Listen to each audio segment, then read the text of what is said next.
Pessoal, então muito bom dia a todos. Vamos para mais uma aula. A gente tem aula teórica agora, depois a gente tem aula experimental, né? Quem faz aula experimental com o professor Eduardo hoje vai fazer comigo que ele está viajando, tá? A semana que vem a gente tem 2 aulas teóricas, depois é o feriado e depois é a prova, né? Então do feriado é a nossa última aula, né? Então estamos chegando ao final do semestre. Então vamos terminar o conteúdo da disciplina. Agora a gente vai falar de equilíbrio químico, né? Pessoal, então eu falei para vocês, né, que, por exemplo, você tem aquela reação, né, em que, diga, não, semana que vem a gente não tem aula de laboratório, são 2 aulas teóricas, tá? Pessoal, então lá no comecinho do curso eu falei para vocês que o cloro foi utilizado como arma química, né? E o cloro ele tem a probabilidade o cloro ele consegue reagir com a água e quando ele reage com a água ele vira cloreto mais hipoclorito mais 2H+, né? A gente fala que é uma reação de desproporcionamento, por quê?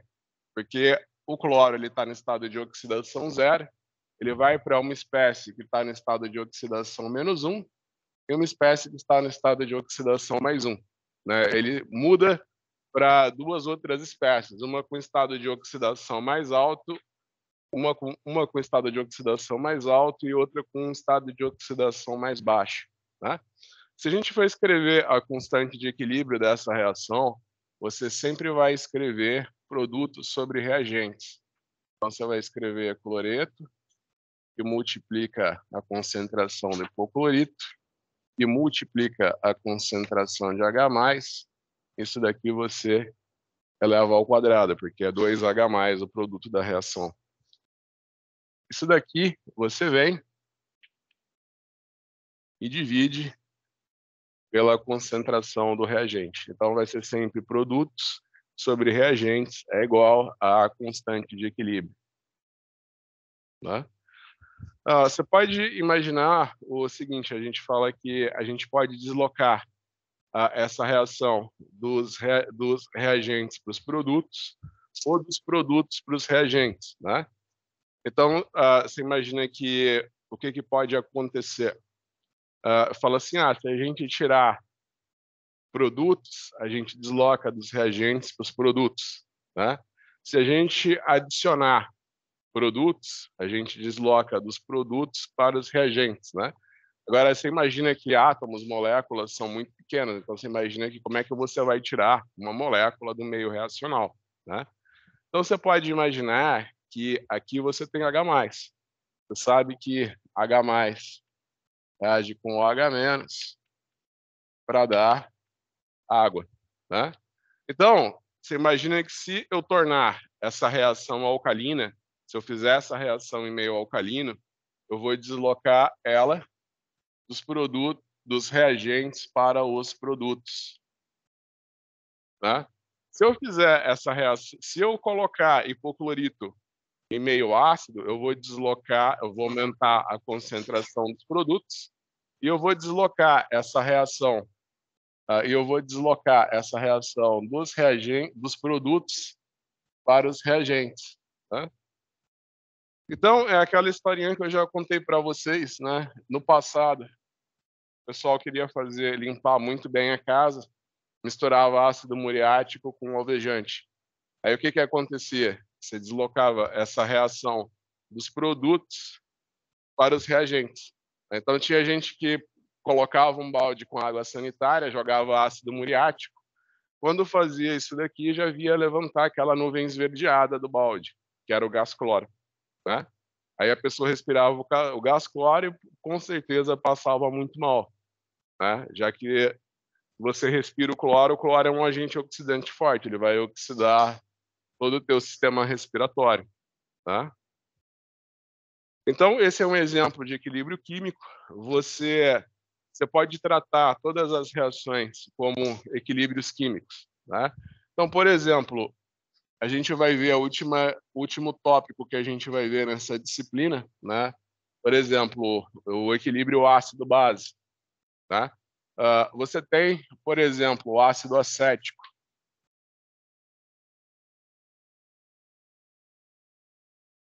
A gente chama equilíbrio ácido-base porque você tem ácidos fracos. São ácidos que não se dissociam completamente em meio aquoso para dar H+ e a respectiva base conjugada. Então, por exemplo, você tem o ácido acético, se dissocia para dar acetato mais H+. Você pode representar o ácido acético dessa forma e você pode representar o acetato, que é a base conjugada do ácido acético, dessa maneira. Então, você pode falar que você tem uma reação em que o ácido acético ele se dissocia para dar H+ mais acetato, né? Aqui o certo a gente sempre, quando é um equilíbrio, a gente sempre pôr a setinha dupla, né? Você imagina que um equilíbrio químico é quando você tem a cinética de decomposição dos reagentes em produtos e dos produtos nos reagentes iguais. Mas você está falando que quando você atinge o equilíbrio químico, não quer dizer que não há mais a reação. Você está dizendo que a velocidade de conversão dos reagentes em produtos é a mesma velocidade de conversão dos produtos em reagentes, tá? Essa reação aqui de equilíbrio químico, você pode descrever como um equilíbrio, aliás, ela é um equilíbrio químico.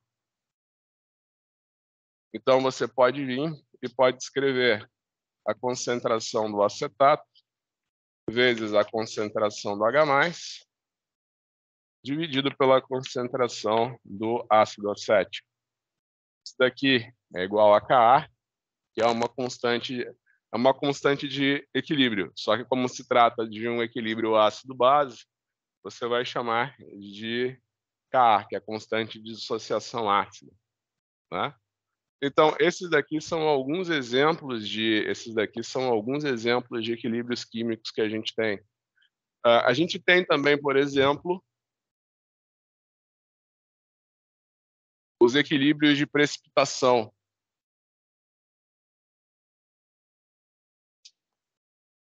Então, por exemplo, eu falei para vocês que a prata,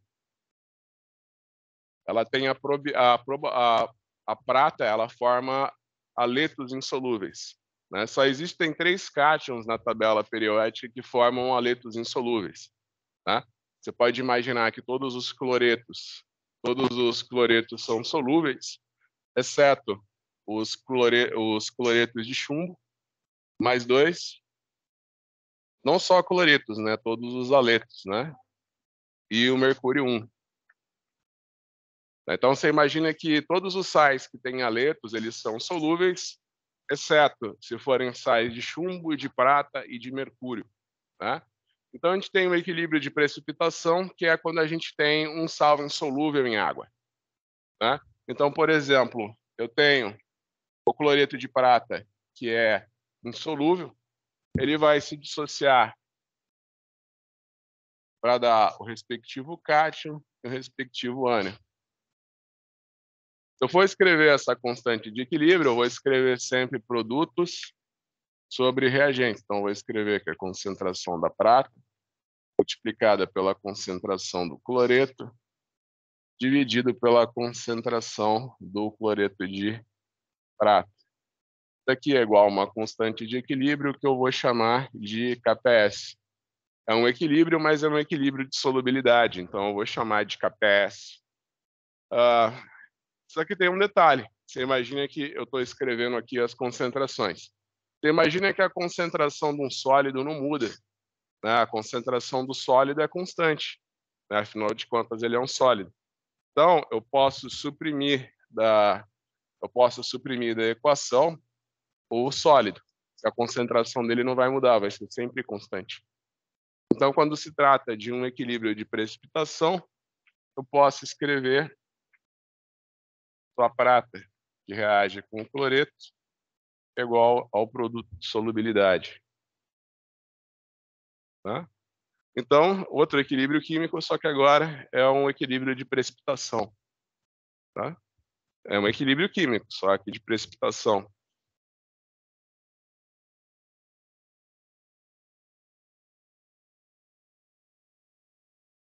Imagina que geralmente as reações de óxido-redução, as reações de óxido-redução, elas têm uma constante de equilíbrio rápida e uma cinética rápida. Ou seja, elas se deslocam rapidamente dos reagentes para os produtos e praticamente nenhum reagente está presente no equilíbrio. Praticamente todos os reagentes são convertidos em produtos, né? Vou colocar aqui a equação, você vai ver que é a matemática, né? O que acontece, você está na aula de matemática, né? Aí você tem aqui K, que é igual a 1 dividido por X. O que vai acontecer com o valor de K se X tender a zero? K vai tender ao infinito. Então, você imagina que quando o K é muito alto, você imagina que a concentração dos reagentes é muito baixa. Quando o K é muito pequeno, você imagina que a concentração dos produtos é muito baixa, né? Então, você imagina que uma constante de equilíbrio alta quer dizer que praticamente todos os reagentes serão convertidos a produtos, né? Então, por exemplo, na aula passada de laboratório, a gente viu a química das reações, a gente viu reações químicas, né? Então, tem aquela reação, essa daqui é uma reação que eu gosto. Você coloca o iodeto de potássio, né? Você coloca uma solução de iodeto de potássio num tubo de ensaio, não sei se vocês lembram da aula passada, né? Então, aqui você tem uma solução de iodeto de potássio e você acidifica essa solução. Você acidifica essa solução. Aí você imagina, aí depois você vem e adiciona uma solução de água oxigenada, né? Então você imagina que o iodeto, assim como o cloreto de sódio é um produto químico que você tem na tua casa, né? O iodeto de potássio ele é totalmente incolor. Você tem uma solução de iodeto de potássio, uma solução totalmente incolor, tá? Se acidifica, continua incolor. Quando você joga água oxigenada, essa solução fica toda amarela, né? Aí o que aconteceu? Você tem o iodeto está sendo oxidado a iodo e libera 2 elétrons. Por sua vez, a água oxigenada, então você imagina que o iodeto ele foi oxidado e a água oxigenada ela vai ser reduzida. Então ela recebe 2 elétrons, isso aqui só acontece em meio ácido, né? Aí a água oxigenada vai virar água. Então, se você soma essas duas semi-reações, a equação global que você tem é iodeto, que reage com água oxigenada, em meio ácido, para dar iodo mais água. Detalhe, quando você imagina que o meio reacional é a água, a gente fez essa reação em meio aquoso. Então, você imagina que, por exemplo, se eu for determinar a concentração de água numa solução aquosa, você imagina que, com certeza, vai ser muito maior a concentração da água que qualquer outro reagente ou produto. Então, quando você faz uma reação em meio aquoso e você escreve a constante de equilíbrio, você pode suprimir da constante de equilíbrio a água, né? Ó, a água é um dos produtos dessa reação. Você imagina que a concentração de água na solução aquosa não vai aumentar ou diminuir apreciavelmente por causa dessa reação. Então, você pode suprimir. Então, se eu for desenhar, imagina que eu chego e falo, tem essa reação aqui que a gente viu na aula das reações químicas, ela é uma equação de óxido-redução, né? Qual que é a constante de equilíbrio dela? Vai ser sempre produtos sobre reagentes. Então, eu tenho aqui o iodo, a água oxigenada eu posso suprimir desculpa, a água eu posso suprimir porque essa é uma reação feita em meio aquoso. Aí aqui eu vou escrever os reagentes. Então, lembra que o iodo é 2 iodo que reage. Então, eu vou colocar ao quadrado, que reage com a água oxigenada, que reage com H+, o H+ ao quadrado. Isso daqui isso daqui é igual a uma constante de equilíbrio, né? Você imagina que essa constante de equilíbrio aqui, ela é muito alta, né? Ela vai ser próximo de 100 esse valor. Então você imagina que se a constante de equilíbrio é alta, no equilíbrio praticamente não vai ter mais reagente, todo reagente será convertido em produto. Aí é que eu falei da reversibilidade das reações de equilíbrio, né? Então você misturou uma solução ácida de iodeto com água oxigenada e obteve o iodo. Você pode ver nessa reação que você tem H+ aqui. Então, lá no laboratório você tinha essa soluçãozinha, você misturou iodeto em meio ácido com água oxigenada, ficou com uma solução amarela. Por que amarela? Por causa do iodo. Aí você jogava hidróxido de sódio, a solução ficava totalmente incolor de novo. Por quê? Você tirou dos reagentes, então você deslocou dos produtos para os reagentes. Então, em meio alcalino, você desloca dos reagentes para os produtos. Teve um momento que eu falei assim, agora vocês vão misturar a água oxigenada com iodeto, mas não vão acidificar. Vocês misturavam água oxigenada com iodeto e não observavam nenhuma mudança de cor. Por quê? Porque faltou H+ para a reação se deslocar dos reagentes para os produtos. Aí vocês colocavam ácido, a solução ficava amarela. Então esse é um exemplo de perturbação de deslocar dos reagentes para os produtos e dos produtos para os reagentes, como você pode afetar o equilíbrio químico. Falar de outro exemplo de reação de equilíbrio químico. Isso daqui eu já falei para vocês, mas é uma das coisas muito interessantes. Daí sempre cai em Enem, isso daí sempre cai em Enem, em vestibular, né? É aquela história que eu contei para vocês do pessoal que foi envenenado em exame de contraste. Foi por volta de 2000, teve um monte de gente que morreu fazendo exame de contraste, né? Então você imagina que você vai tirar não vou explicar os princípios de uma radiografia, né? Mas você sabe que na radiografia vai aparecer só os ossos. Então, se o médico ele precisa de uma radiografia do teu intestino, ele vai ter que fazer. O intestino é tecido, você vai ter que cobrir o intestino com alguma coisa que não vai deixar, que vai absorver o raio-x. Então, o pessoal toma sulfato de bário. O pessoal toma sulfato de bário que ele vai estar ali no exame de contraste. Aí você imagina que o sulfato de bário ele é insolúvel, ele tem uma baixíssima solubilidade. Aí você imagina que você tem um equilíbrio de precipitação. Então você imagina que o sulfato de bário ele vai se dissociar em bário e em sulfato. Se você for escrever a constante de equilíbrio dessa reação, lembra que quando você está trabalhando com equilíbrio de precipitação, você suprime da reação os reagentes, porque a concentração de um sólido é sempre constante.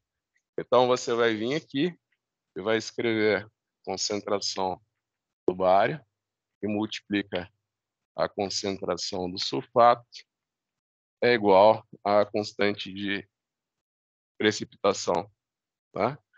Você pode imaginar o seguinte, se você for ler na literatura, concentrações muito baixas de bário podem te matar. Aí vamos falar, pô, você vai fazer um exame de contraste, você vê que um pouquinho de bário pode te matar, aí o médico fala que é para você comer 20 gramas de sulfato de bário. Né? Menos de 1 grama já é o suficiente para matar uma pessoa. Você fala, pô, o médico quer me matar. Você pode comer sulfato de bário que você não vai morrer, por quê? Porque essa constante de equilíbrio aqui, ela é muito pequena.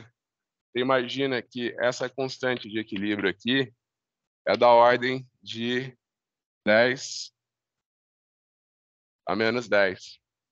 Então, o que eu falei, quando você tem uma constante de equilíbrio muito pequena, você imagina que a reação se desloca muito pouco dos reagentes para os produtos. Então, a quantidade de bário que vai ser liberada por esse sal é desprezível, né? Então, por isso que o sulfato de bário ele é utilizado em exames de contraste. Aí, o que aconteceu? Eu acho que para economizar, acho que eles mataram com isso daí mais de de 20 pessoas, e a economia que a empresa teve fazendo esse procedimento foi, acho que, de menos de R$100, né?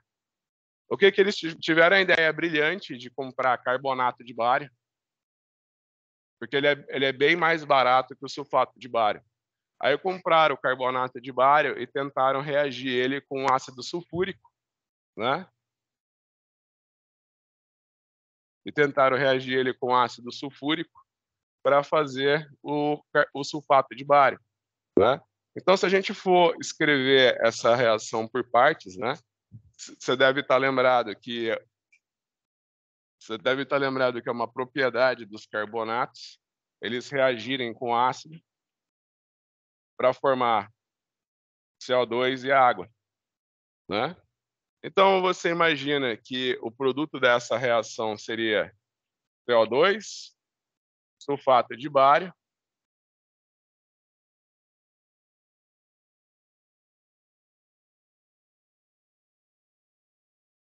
mais água. Esse seria o produto dessa reação.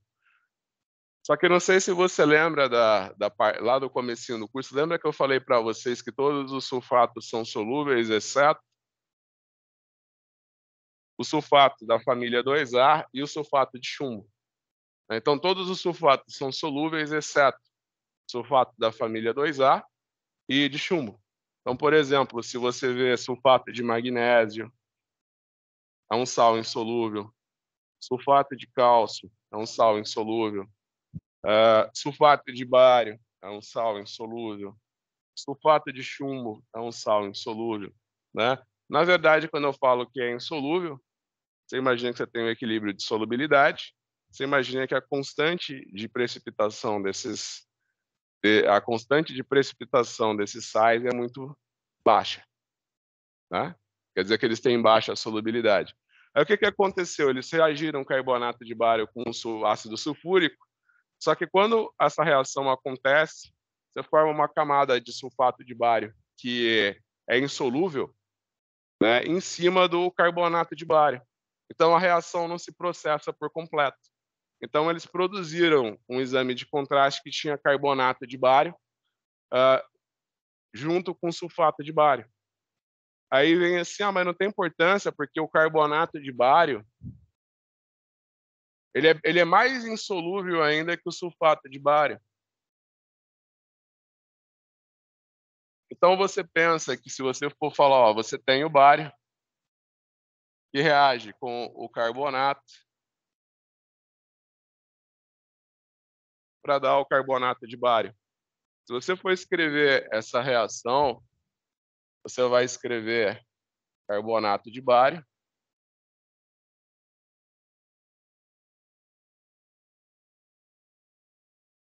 se você for escrever o equilíbrio de solubilidade, né? Você vai escrever aqui o carbonato de bário.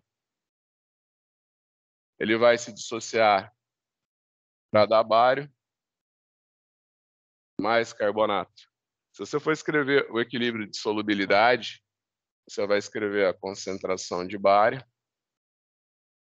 mais a concentração de carbonato é igual ao Kps. Aí você imagina que esse Kps aqui é de 10 a menos 12.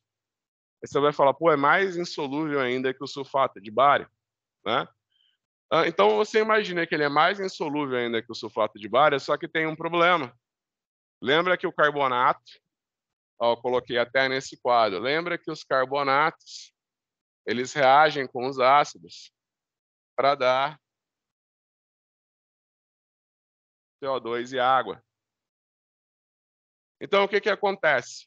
O teu estômago ele é uma solução de ácido clorídrico. Você tem uma concentração a concentração de ácido clorídrico no teu estômago é da ordem de 0,1 mol por litro. Ela é uma solução bem ácida, né?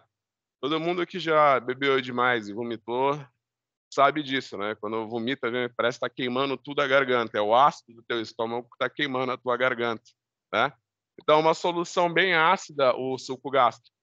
Então, se você come carbonato de bário, né, você toma um exame, você vai fazer um exame de contraste. O exame de contraste ele vem com carbonato e sulfato.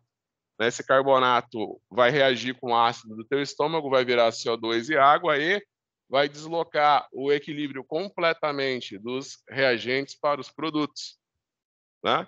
Então, você imagina que se você colocar carbonato de bário na água, não vai ter nada de bário na água. Agora, se você comer o carbonato de bário, ele vai solubilizar 100% no teu estômago e baixíssimas concentrações de bário já são suficientes para matar uma pessoa adulta. Então, foi isso que causou a morte de muitas pessoas, né, lá pelo ano de 2000, né? O deslocamento do equilíbrio químico. Então, carbonato e sulfato de bário são sais insolúveis.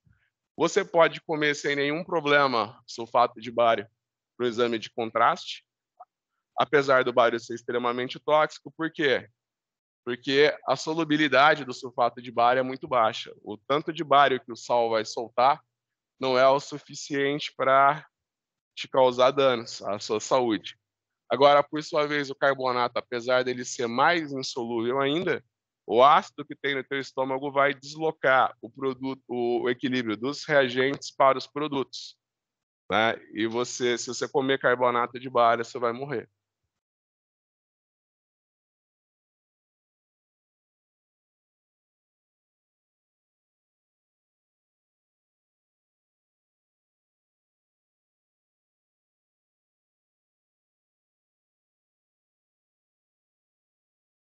Pessoal, vocês imaginam o seguinte, que não confundam equilíbrio químico com cinética química, né? Então, por exemplo, qual que é a diferença do equilíbrio para a cinética química? Você ter uma constante de equilíbrio que é extremamente alta, não quer dizer que a tua reação vai acontecer rápido. Ela só vai dizer que quando você deslocar totalmente, quando a reação atingir o equilíbrio, né, que você vai ter mais produtos do que reagentes, mas isso não quer dizer que a reação vai acontecer de maneira rápida, né? Por exemplo, a formação, o rubi, ele é uma forma de hidróxido de alumínio, né? Aí você fala, então eu vou fabricar rubis, né? Eu vou pegar sulfato de alumínio e vou jogar em hidróxido de sódio. Eu vou obter o hidróxido de alumínio, que é a forma do rubi, né? Só que, é claro, o retículo que o rubi está é diferente a organização, né, dos átomos. No rubi é diferente da que você vai obter se você misturar os dois, né? Então, aí você olha, que a constante de equilíbrio é extremamente alta.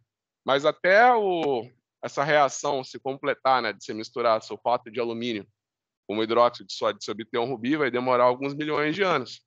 Aí você olha, mas a constante de equilíbrio é muito alta. Então, daqui a 1 milhão de anos você vai converter todo o teu sulfato de alumínio em rubi, mas vai demorar alguns milhões de anos, você não vai ter produto para vender, né? Essa reação aqui que eu falei, lembra na primeira aula que eu falei das maravilhas da engenharia? Lembra que eu falei que tudo que a gente come é uma obra de engenharia, né? Lembra dessa reação? Você tem o nitrogênio que reage com o hidrogênio para você produzir amônia. Você imagina que eu posso escrever então a constante de equilíbrio. Eu vou escrever sempre produtos sobre reagentes, né? Então aqui eu tenho o nitrogênio que reage com o hidrogênio. Aqui eu vou ter uma constante de equilíbrio, né? Se você for olhar para a constante de equilíbrio dessa reação, ela tem uma constante de equilíbrio alta. Mas se você misturar nitrogênio com hidrogênio e for esperar a formação de amônia, isso daí só vai acontecer daqui a alguns milhões de anos, né? Então, se você abrir uma fábrica de amônia e resolver só misturar os dois, esperar o equilíbrio químico ser alcançado, você nunca vai ter produto para vender. Lembra que a constante de equilíbrio, ela é um produto, ela é dependente da temperatura, né? Então, por exemplo, você tem reações exotérmicas e reações endotérmicas. Você imagina o seguinte, que uma reação exotérmica, ela necessita absorver calor, né? E uma reação endotérmica, ela necessita de calor para acontecer, e uma reação exotérmica ela libera calor. Uma reação endotérmica absorve calor, uma reação exotérmica libera calor. Tá? Então, a gente representa... Você imagina que quando uma reação é exotérmica, a gente representa com um sinal negativo, e quando ela é endotérmica, a gente representa com um sinal positivo. Tá? Você imagina que nessa reação em específico, se você fizer um gráfico, da constante de equilíbrio em função da temperatura, né, você tem aqui a constante de equilíbrio e a temperatura. Você imagina que a constante de equilíbrio ela vai cair em função da temperatura. A reação entre nitrogênio e hidrogênio para dar amônia é uma reação exotérmica, ela libera calor. Quando você faz um gráfico, né, se é um engenheiro, você está trabalhando ali num processo de obtenção da amônia, você vai fazer um gráfico da constante de equilíbrio em função da temperatura. Você vê que a constante de equilíbrio decai em função da temperatura. Tá? Aí falar que temperatura a gente vai fazer essa reação, né? Aí você fala, vou fazer na temperatura mais baixa possível para deslocar meu equilíbrio químico, né? Para ter uma constante de equilíbrio maior. O raciocínio é válido, só que lembra que cinética não tem nada a ver com equilíbrio, né? Poxa, eu vi que quanto menor a minha temperatura, né? Maior a minha constante de equilíbrio. Então, ao invés de eu fazer a temperatura ambiente, eu vou resfriar o meio reacional. Que aí eu desloco mais, né, dos reagentes para os produtos. O pensamento é válido. O problema é que a cinética da reação ela vai ser muito lenta.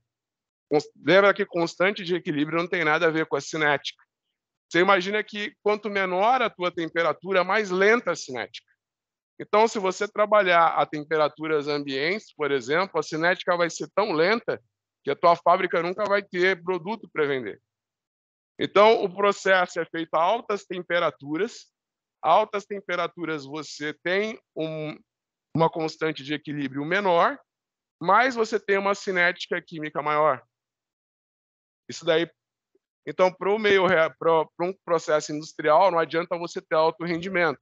Você tem que ter um produto para ser vendido, tá? Então, essa reação é feita a alta temperatura. Não confundam, então, equilíbrio químico com cinética química. Às vezes o pessoal está no comecinho do curso, eles acham que uma constante de equilíbrio é alta, que a cinética da reação vai ser rápida, mas não é. Não tem nada a ver uma coisa com a outra. A cinética química ela não é objeto da disciplina de química geral, né? Mas todos aqui são engenheiros, vocês vão ver muita cinética química junto com os fenômenos de transporte, né? Mas tem engenharia também que tem físico-química, aí vocês vão ver a cinética química, né?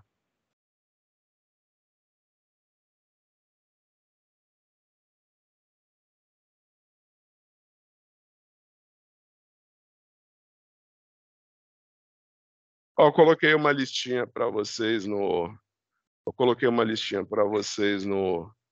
AVA 3, né?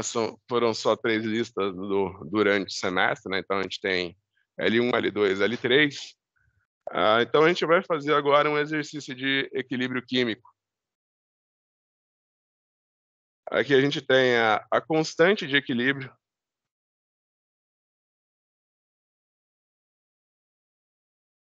A constante de equilíbrio é igual a 55,64. Para a reação, eu tenho aqui a reação que acontece, que é o hidrogênio que reage com iodo para dar o ácido iodídrico.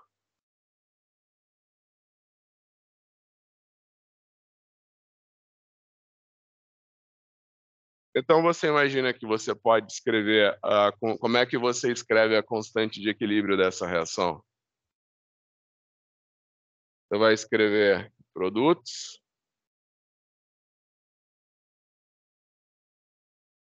sobre reagentes. Isso aqui é igual à constante de equilíbrio dessa reação. O exercício ele está falando, você tem o meio reacional, em que você tem hidrogênio e iodo, e você quer obter o ácido iodídrico.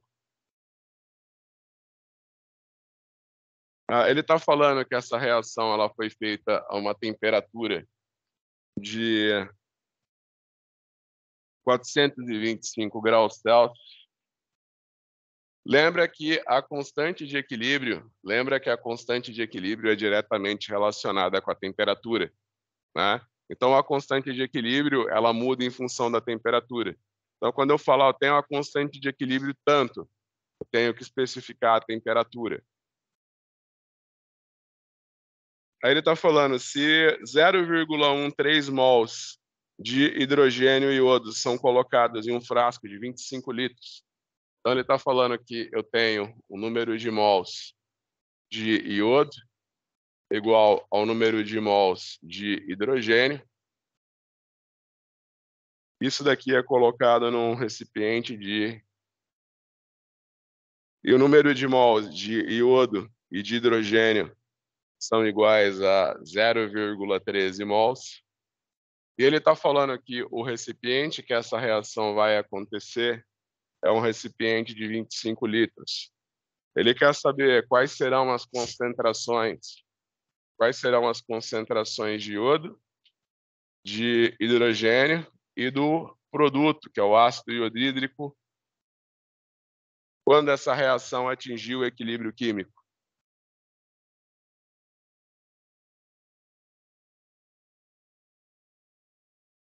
Pessoal, então, só aquelas questões que vão ter na prova teóricas, né? Você imagina que aparecer essa questão para você na prova e tem a seguinte afirmação. Quando o equilíbrio químico for atingido, você vai imaginar que todos os reagentes foram praticamente todos os reagentes serão convertidos em produto. É verdadeira ou falsa essa afirmação?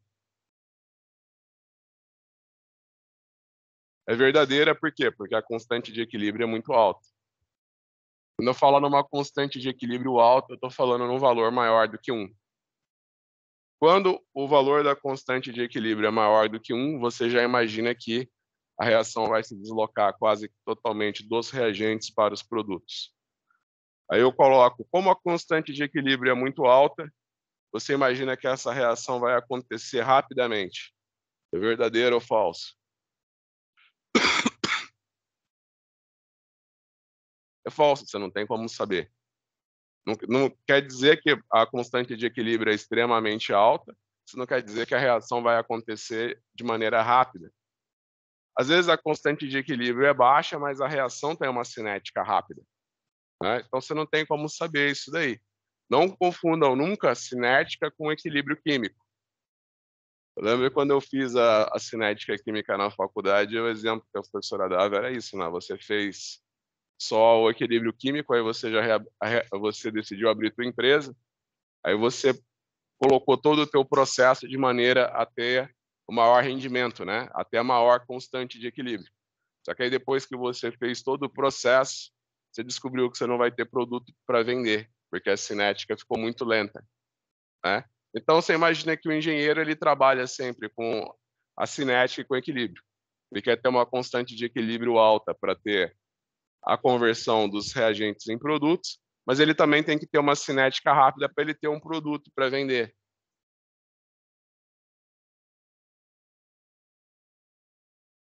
Então, agora, vocês já responderam as questões teóricas da prova, agora vem a questão de cálculo. Como você calcularia a concentração dos produtos e dos reagentes no equilíbrio químico? Eu dei para vocês a constante de equilíbrio e dei a concentração inicial dos reagentes. Quero saber a concentração final dos reagentes e a concentração do produto, né? Como que a gente resolve esse tipo de problema?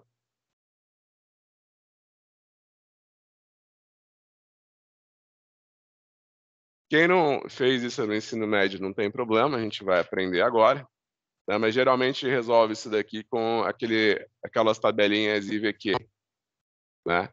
Que é a concentração que você tem inicialmente, então você escreve aqui a reação. Você tem aqui hidrogênio, que reage com iodo, para dar o ácido iodídrico. Então, você vem aqui e escreve a concentração, você vem aqui e escreve concentração inicial. Qual que é a concentração inicial? Qual que é a concentração inicial do iodo? É a mesma concentração inicial que a do hidrogênio, que é 0,13 mols dividido por 25 litros.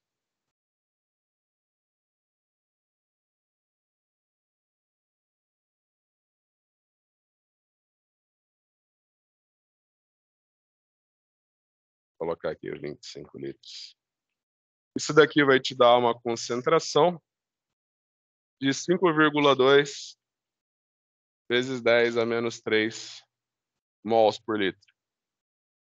Tem um detalhe, você pode escrever, só um detalhe, você pode escrever mol por litro como molar, tá? Você não precisa escrever mol por litro, você pode escrever molar. Lembra que o M quer dizer 10 a menos 3, né?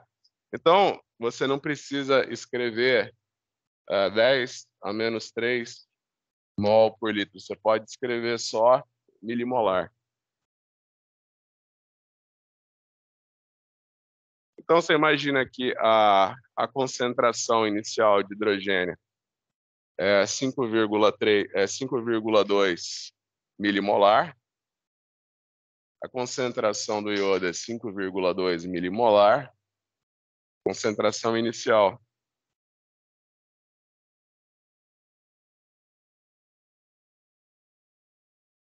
E a concentração do produto é 0. Você pensa o seguinte, se 1 mol de iodo reage com 1 mol de hidrogênio, quais vão ser as variações? A gente é engenheiro, então a variação a gente sempre expressa como x. Por isso que a gente fala que a tabelinha é IVQ. O V é de variação. Então, se você imagina que se x mol de iodo reagirem, se eu for ver a estequiometria da reação, né, 1 para 1. Então, se x mol de iodo reagir, obrigatoriamente x mol de hidrogênio vai ter que reagir também. Se x mol de iodo reagir com x mol de hidrogênio, você vai gerar 2x mols de ácido iodídrico. Você imagina que a concentração de ácido iodídrico, obviamente, vai aumentar, mas a concentração de iodo e hidrogênio vai diminuir, né? Então, se você for pensar na concentração no equilíbrio químico, você vai imaginar que no equilíbrio químico vai ser 5,2 menos x, 5,2 menos x e 2x. Daí vai ser a tua concentração no equilíbrio, né? Eu tinha 5 mols de hidrogênio e que reagiu com 5 mols de iodo. Então se reagiram x mols, né? Então no equilíbrio eu vou ter 5 menos x, minha concentração no equilíbrio. Então agora que eu já sei quais vão ser as variações da tabelinha IVQ, eu posso substituir isso na constante de equilíbrio. Então, ó, olha ali a constante de equilíbrio. Eu vou substituir esses valores aqui dentro da equação. Então, deixa eu ver, o iodo é 2x. Então, vou colocar 2x ao quadrado. E qual que vai ser a concentração do hidrogênio? Vai ser 5,2 menos x elevado ao quadrado. E a concentração do iodo vai ser 5,2 menos x elevado ao quadrado. Isso daqui é igual à constante de equilíbrio, que é 54, que é 55,64. Então, agora é só resolver para x essa equação que a gente acha o valor de x. Pessoal, todo livro de química geral tem um exercício desse tipo. Às vezes a única coisa que muda é a concentração de iodo e hidrogênio e a temperatura, aí muda a constante de equilíbrio. Só que todo o livro dá um exemplo em que a concentração inicial de iodo e de hidrogênio é igual. Por quê? Porque esse termo vai ser, perdão, né, não vai ter o quadrado aqui, né? Olha ali a equação, né? Então, se uma vez que esse termo é igual a esse termo, eu posso escrever isso daqui como 2x dividido por 5,2 menos x. Isso daqui é elevado ao quadrado, isso daqui é elevado ao quadrado, que é igual a 55,64. Então, você imagina, eu vou ter que levar esse termo ao quadrado, aí eu vou distribuir o coeficiente, né? E depois eu resolvo a equação de segundo grau. Você não precisa fazer isso porque esses dois termos estão ao quadrado, então eu posso simplesmente tirar a raiz quadrada dos dois lados. Aí eu vou chegar em 2x dividido por 5,2 menos x, que é igual a raiz de 55,64.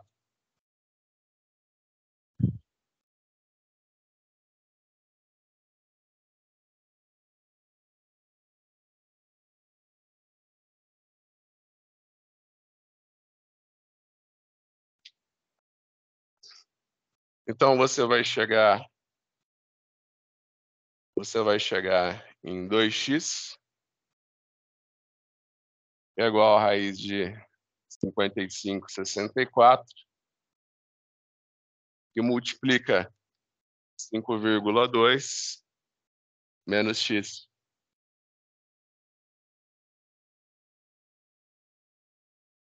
Quanto que é a raiz de 55,64?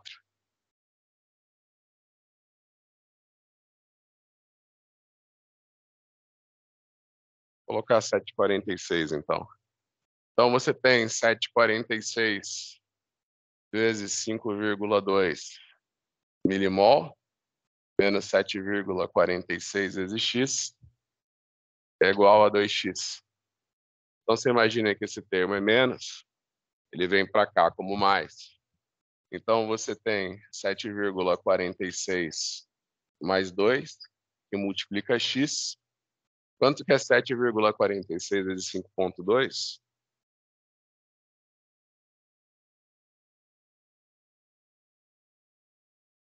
7,9 eu vou colocar então.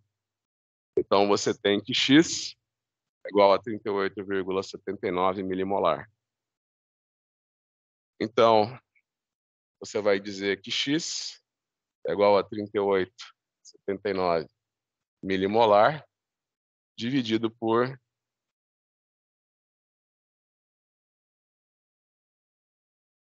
9,46. Vou deixar esse 4 aqui mais bonitinho. Quanto que é o valor de x?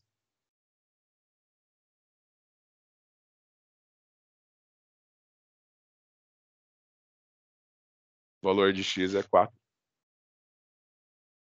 O valor de x é igual a 4,1 milimolar. Então, qual que vai ser a concentração de hidrogênio no equilíbrio químico? Vai ser a concentração inicial, é 5,2, menos 4,1. Isso daqui vai dar 1,1 milimolar.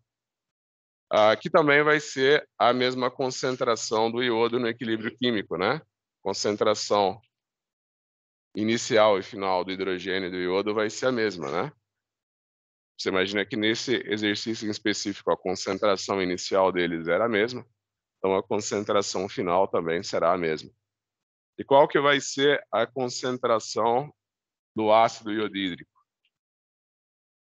Vai ser igual a 2x, então isso daqui vai ser igual a 2 vezes 4,1 milimol, que vai ser igual a 8,2 milimols.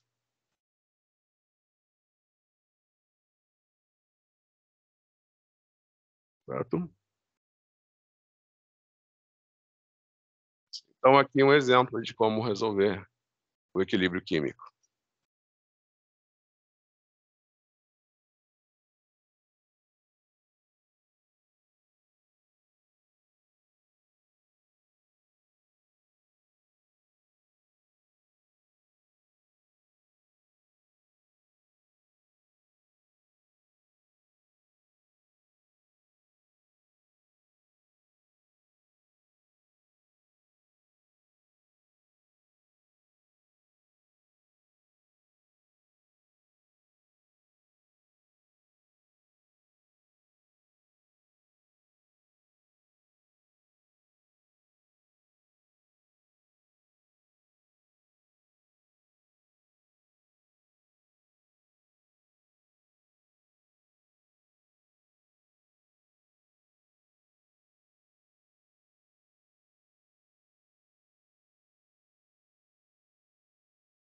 Pode apagar?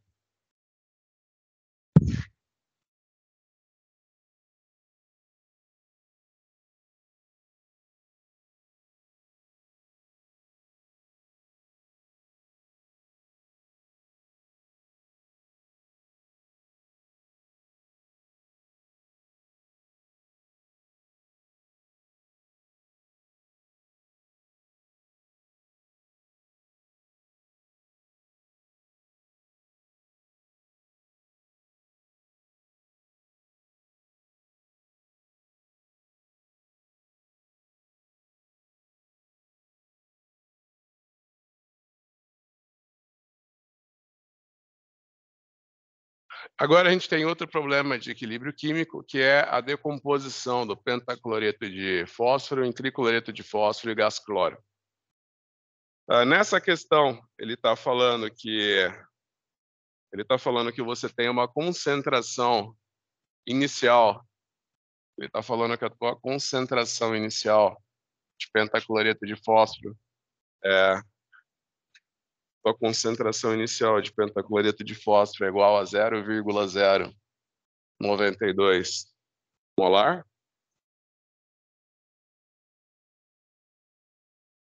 E ele está falando que a constante de equilíbrio dessa reação é de 1,2.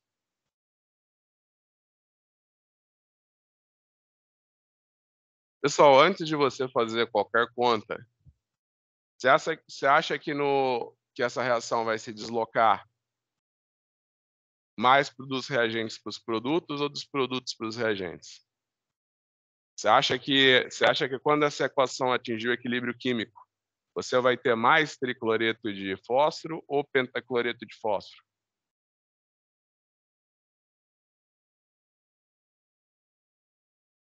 Constante de equilíbrio é maior ou menor que 1? Maior, né? Então você imagina que quando você tem uma constante de equilíbrio maior do que 1, isso quer dizer que ela vai se deslocar mais os reagentes para os produtos, né? Então, como é que a gente resolve então a pergunta é, qual que é a concentração de... Vou colocar aqui um I para você lembrar que isso daqui é a concentração inicial. Então a pergunta é, qual que vai ser a concentração de cloro, tricloreto de fósforo e pentacloreto de fósforo no equilíbrio químico, quando o equilíbrio químico for alcançado? Você imagina que você tem aqui uma tabelinha IVQ, então você coloca a concentração inicial.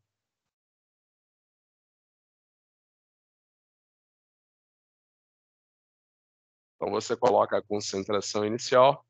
Você imagina que a concentração inicial é 0,092. Aqui a concentração é 0 e 0. Eu falei que quando a concentração inicial no começo só tinha pentacloreto de fósforo, né? Aí eu vou fazer o quê? Agora, a variação. Qual variação vocês acham que vai acontecer aqui? Se eu gerar x mols pela estequiometria da reação, se eu gerar x mols de tricloreto de fósforo, eu vou gerar também x mols de cloro. E vai diminuir X da concentração inicial que eu tenho do pentacloreto de fósforo. Então, aqui vai ser menos X. Então, qual que vai ser a minha concentração no equilíbrio químico? Vai ser minha concentração inicial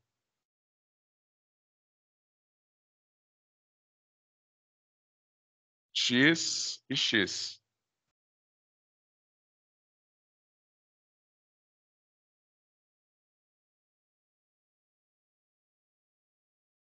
E agora?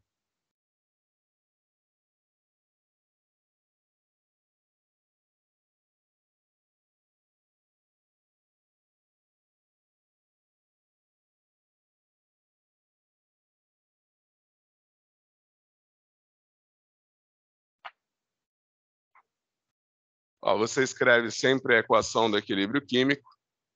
Você vai colocar o quê? Você vai colocar produtos.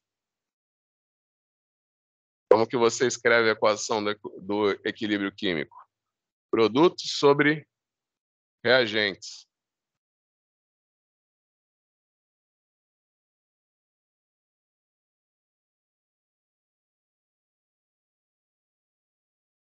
O que você vai fazer agora?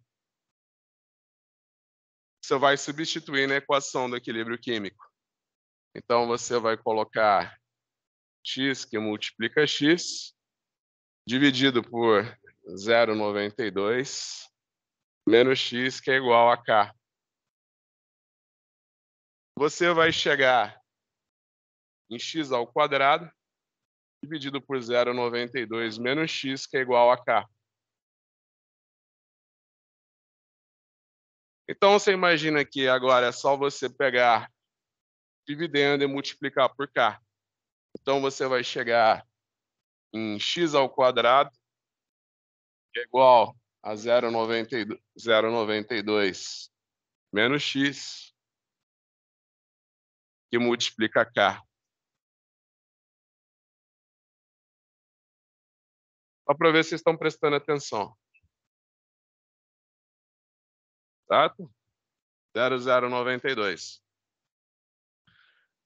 Então, aqui aí você tem que fazer o quê? Você tem que distribuir, né? Vou até tirar o K aqui e colocar 1,2, que é o valor da constante de equilíbrio. Então, você tem x ao quadrado, que é igual a... Quanto que é 0,92 vezes 1,2?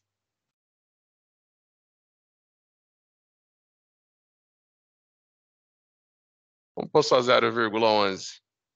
E aqui você tem 1,2x. Então, você imagina que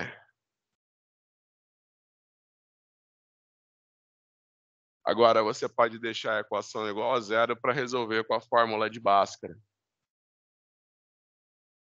Tá? Então você pode fazer aqui zero é igual a 0,11 menos 1,2x menos x ao quadrado. Eu acho que ficou com menos demais essa fórmula essa equação aqui. Então vou multiplicar os dois lados por menos 1, né? Aí o que vai acontecer? Eu vou ter x ao quadrado mais 1,2x menos 0,11, que é igual a zero. Eu vou multiplicar os dois lados por menos 1, eu vou ficar só com um coeficiente negativo ao invés de 2. Agora, vocês lembram como é que resolve a fórmula de Bhaskara? Se vocês não lembram, não tem importância, porque eu coloquei lembra que a prova é com consulta? Eu coloquei na listinha de vocês a fórmula de Bhaskara, tá? Então, você tem que lembrar que a fórmula de Bhaskara, se você for representar a fórmula de Bhaskara, você vai representar como x, que é igual a menos b, mais ou menos a raiz de delta, dividido por 2a. Aí você lembra que delta é b ao quadrado menos 4ac. Então, muito bem, o que que é A, B e C na fórmula de Bhaskara? Você imagina que A é igual a 1, B é igual a 1,2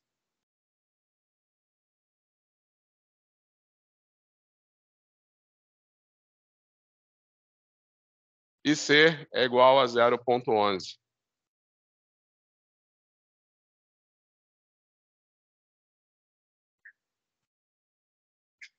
Então agora é só resolver a fórmula de Bhaskara para a gente ter o resultado.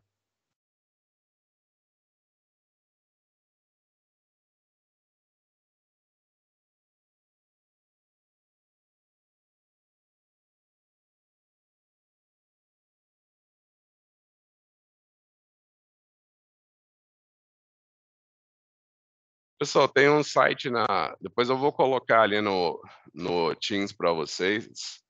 Tem um site que chama Orca, que ele é pessoal da Universidade da Califórnia, que eles fizeram para ensino de química. Então, quando você chega quando você desenvolve o produto e chega na equação de segundo grau, ele já resolve a equação de segundo grau para ti, né? Então, em teoria, você não precisa resolver, mas a gente pode resolver aqui. Então, a gente tem aqui o valor de delta, que é igual a b ao quadrado menos 4ac. Então, você imagina que o b vai ser 1,2, então você tem 1,2 ao quadrado menos. Que eu falei, às vezes eu percebi o tempo das provas que eram feitas no papel, percebia que sempre que eu dava uma questão assim, tinha muita gente que errava. Aí, o que que 99% das pessoas erravam aqui? Isso aqui é igual a menos 4. O valor de A é 1 e o valor de C, o pessoal chegava aqui e colocava 0,11, mas não é 0,11, é menos 0,11. Inclusive, até eu esqueci de colocar o menos aqui. Então, você coloca menos 0,11. Então, você imagina que menos com menos vai dar mais, né? Então, quanto que é 1,2 ao quadrado? 1,44. E quanto que é 4 vezes 0,11? Aí é 0,44, né? Menos com menos vai dar mais, então é o que eu falei, o que que o pessoal errava? Deixava o menos aqui.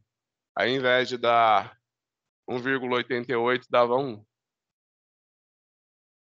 Então, é menos com menos vai dar mais.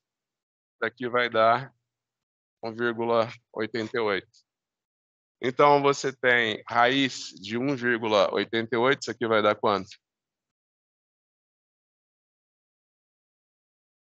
Hã?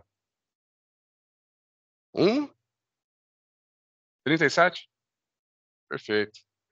Muito bem, então agora é só substituir na fórmula de Bhaskara. Você tem que B é mais ou menos, menos B. Então, o valor de B é 1,2, então você tem menos 1,2. Mais ou menos, você imagina que toda equação de segundo grau, ela tem duas raízes, né? Só que você vai descartar a raiz negativa, né? Porque você não pode ter uma concentração negativa, né? Então, eu vou ter que usar o mais, que é 1,37. Isso daqui dividido por 2. Então, o valor de x vai ser 0,17 dividido por 2. Isso daqui vai dar quanto?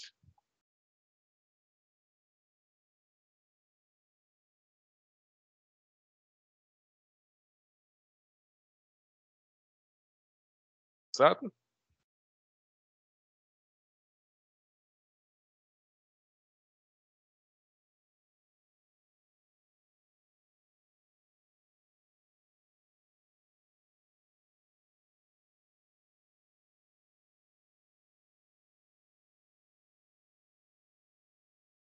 Então, você imagina que agora você achou o valor de x, né? Eu apaguei a tabelinha e vi aqui, mas você imagina que o que que a gente tinha? A gente tinha PCl5, que se dissocia para dar PCl3 mais o gás cloro, né? Então, eu tinha colocado aqui a concentração inicial, né?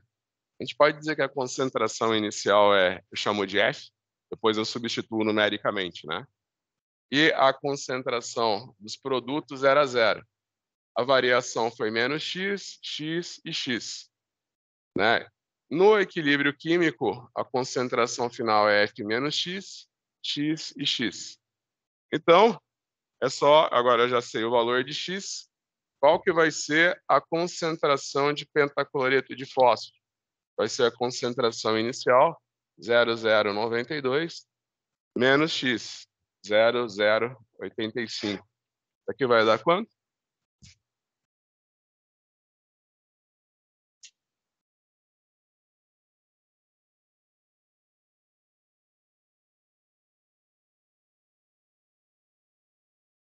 E qual que vai ser a concentração de cloro e a concentração de iodo? Vai ser a mesma, desculpa, qual que vai ser a concentração de cloro e tricloreto de fósforo? Vão ser as mesmas, né? E vai ser igual ao valor de X, que é 0,085. Né? Lembra que vocês são engenheiro sempre coloca a unidade, né? Tudo, né? Nada na engenharia tem sentido sem unidade.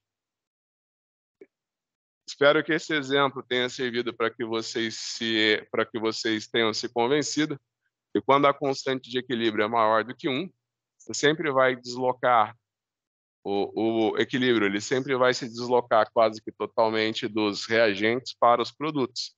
Um exemplo disso é que, olha a concentração inicial do pentacloreto de fósforo, olha a concentração final. Quase todo o pentacloreto de fósforo foi convertido em tricloreto de fósforo.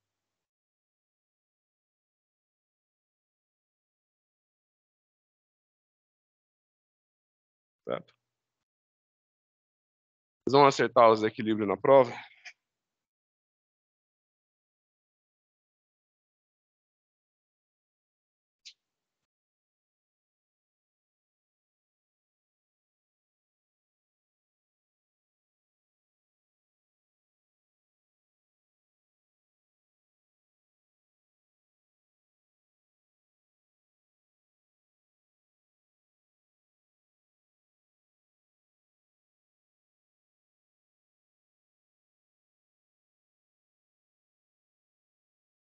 Agora a gente tem um outro aqui para resolver. Você tem aqui a reação entre o nitrogênio e o oxigênio.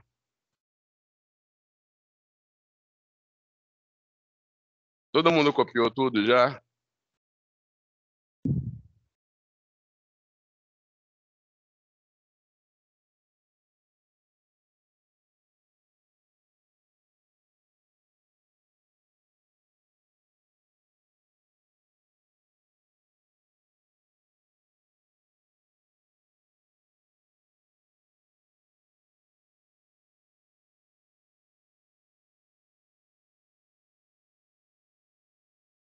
Então você tem a reação entre o nitrogênio e o oxigênio para dar um monóxido de nitrogênio. A reação, né, o enunciado do exercício é a reação entre o nitrogênio e o oxigênio está descrita acima. Nitrogênio mais oxigênio dá monóxido de nitrogênio. Contribui para a poluição do ar sempre que um combustível é queimado no ar sob temperaturas elevadas, como em um motor a gasolina, né? Você imagina que a reação entre nitrogênio e oxigênio ela não acontece nas condições normais de temperatura e pressão. Aliás, você precisa de uma pressão muito alta e de uma temperatura muito alta para fazer essa reação acontecer, né? Ela só acontece mesmo dentro do motor do carro, onde você tem uma temperatura e uma pressão alta, né? Isso daqui é o motivo do processo Haber para produção da amônia, né? Esse é o motivo desse processo, porque a reação é muito lenta e o equilíbrio é baixo. Então, eu estou falando que ele está falando que a 1.500 graus Kelvin, então você imagina que é uma temperatura muito alta para isso acontecer. Então, ele está falando que você tem uma temperatura de 1500 graus Kelvin. Nessa temperatura de 1500 graus Kelvin, a tua constante de equilíbrio é igual a 10 elevado a menos 5. Suponha aqui uma amostra de ar, né? Então aqui ele colocou uma amostra de ar, que você tem uma concentração de nitrogênio, essa concentração inicial é uma concentração inicial de nitrogênio igual a 0,08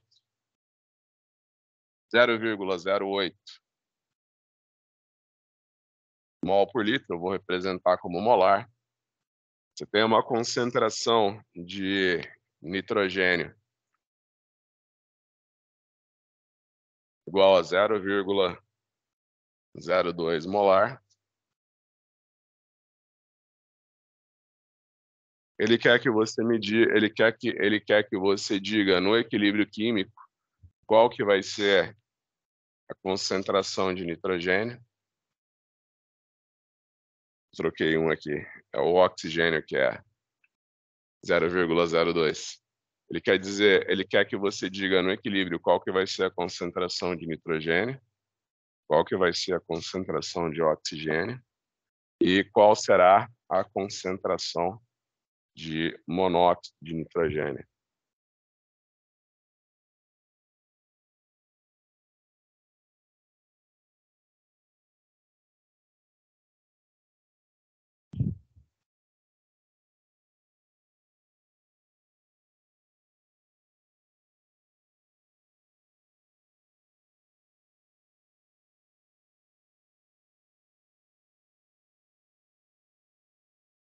Então você tem o nitrogênio que reage com o oxigênio para dar o óxido de nitrogênio, tá vendo? A estequiometria da reação é 2:1. Então a gente pode escrever resolver isso aqui com uma tabelinha IVQ. Então você coloca aqui a concentração inicial do nitrogênio é 0,08, a concentração do oxigênio é 0,02 e a concentração do óxido de nitrogênio, do monóxido de nitrogênio vai ser 0. Você coloca a variação. Então você vai imaginar o seguinte: se x mol de nitrogênio reagir com x mol de oxigênio, você vai gerar 2x mols de óxido de nitrogênio, de monóxido de nitrogênio. E, consequentemente, vai gerar menos x mol de oxigênio e menos x mol de nitrogênio. Se você for pensar na concentração no equilíbrio químico, vai ser 0,08 menos x, 0,02 menos x e 2x.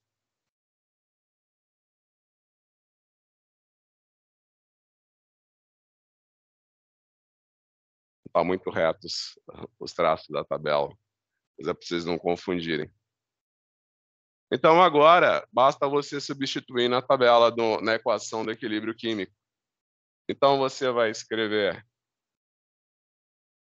óxido de nitrogênio elevado ao quadrado dividido por nitrogênio e oxigênio. Então agora é só substituir na equação do equilíbrio químico.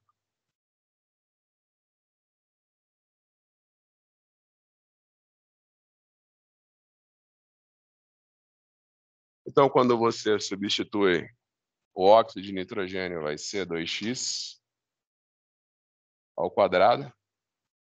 A concentração de nitrogênio vai ser 0,08x. E a concentração, esse 0,08x, 0,08 menos x, e esse daqui vai ser 0,02 menos x. Isso daqui é igual à constante de equilíbrio.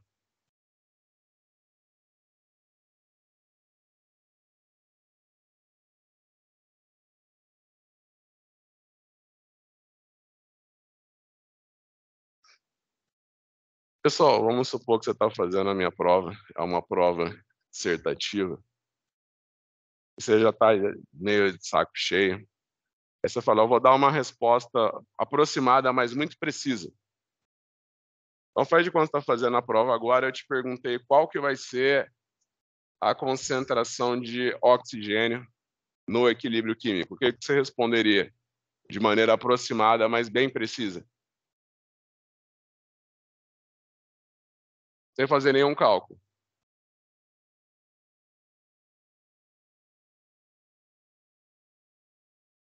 Praticamente a mesma que a inicial.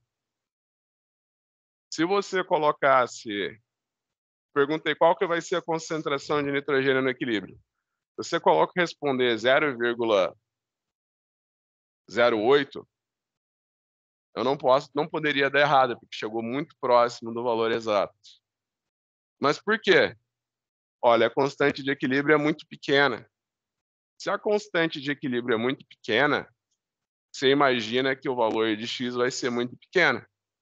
Então você sabe que no equilíbrio, a concentração de nitrogênio vai ser o inicial menos x. Se x é muito pequenininho, eu posso falar que é praticamente igual ao inicial, né? Então, se a gente for resolver aquela conta ali, levando em conta, sem fazer nenhuma aproximação, você imagina que eu vou ter que multiplicar esse expoente aqui, né? Aí resolver a equação de Bhaskara. Nesse caso aqui em específico, ele deu valores, concentrações iniciais de nitrogênio e de oxigênio, justamente para dificultar o processo, certo? Mas o que que a gente pode fazer aqui? Você imagina que eu estou partindo do princípio que x vai ser um valor muito pequenininho, né? Então eu posso simplesmente pegar isso e tá, eu estou falando que x vai ser um valor muito pequenininho. Então eu posso falar que 0,8 menos x vai ser praticamente igual a 0,08. Tipo assim, você tem 1000 menos 1. Eu posso aproximar que é praticamente 1000, né? 999.000, a mesma coisa. Então, eu vou suprimir o x do denominador e aí eu não vou precisar resolver a equação de segundo grau. Então, eu vou ter 2x ao quadrado dividido por 0,08, que multiplica 0,02. Isso aqui é igual a 10 elevado a menos 5. Então, eu tenho... Perdão, ó, não esqueça, a coisa que o pessoal erra, ó, que o 2 ele está dentro do colchetes, né? Então, você tem 2 elevado ao quadrado, que é 4. Você tem 4x ao quadrado, que é igual a 0,08 vezes 0,02 vezes 10 elevado a menos 5. Eu posso dizer, então, que x é igual a raiz quadrada de 0,08 vezes 0,02 vezes 10 elevado a menos 5, dividido por 4.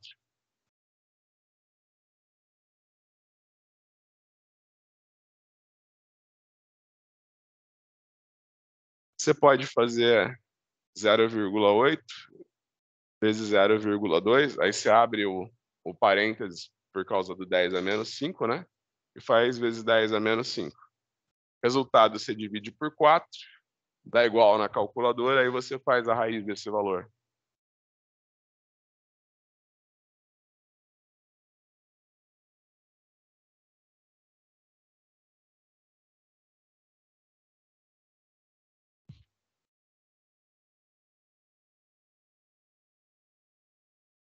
Hum? Ah, não tem problema. Quanto que você chegou?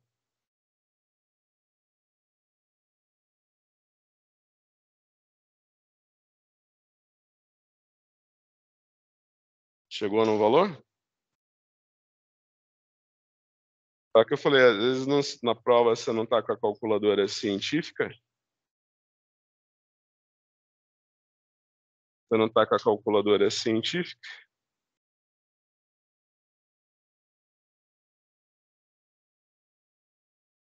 essa do celular vai ser por causa do 10 a menos 5. Então esse daqui é o valor, 6,3 vezes 10 a menos 5. Esse daqui é o valor de x. Então, você imagina que no equilíbrio químico, ó, qual que vai ser a tua concentração no equilíbrio? 0,08 menos 6,3 vezes 10 a menos 5. Qual que vai ser a concentração de oxigênio? 0,02 vezes 6,3 vezes 10 a menos 5.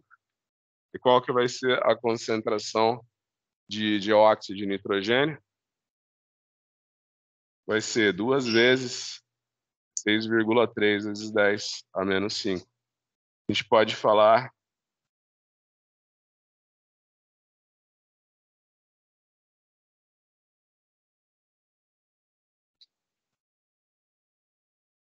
vai ser 1,26 vezes 10 a menos 4.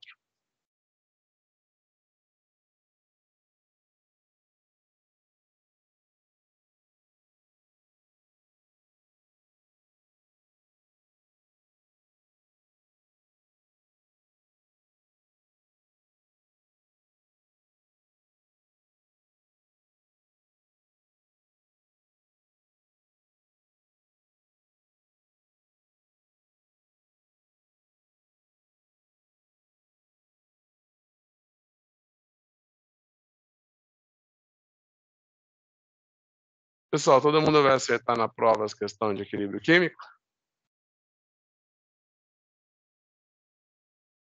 A gente vai ver mais equilíbrio químico na aula que vem. A gente vai ver o equilíbrio ácido-base, né? Você imagina que, então, só uma dica geral para vocês. Então, vocês entenderam que quando a constante de equilíbrio é maior do que 1, você sempre tem que usar a fórmula de Bhaskara, né? O valor de x sempre vai ser alto. Quando a constante de equilíbrio é bem menor do que 1, você imagina que o valor de x vai ser muito pequeno. Então, você não precisa utilizar a fórmula de Bhaskara. Imagina o trabalho que não ia dar para a gente fazer isso daqui, se a gente não considerasse que 0,8 menos x é praticamente igual a 0,8.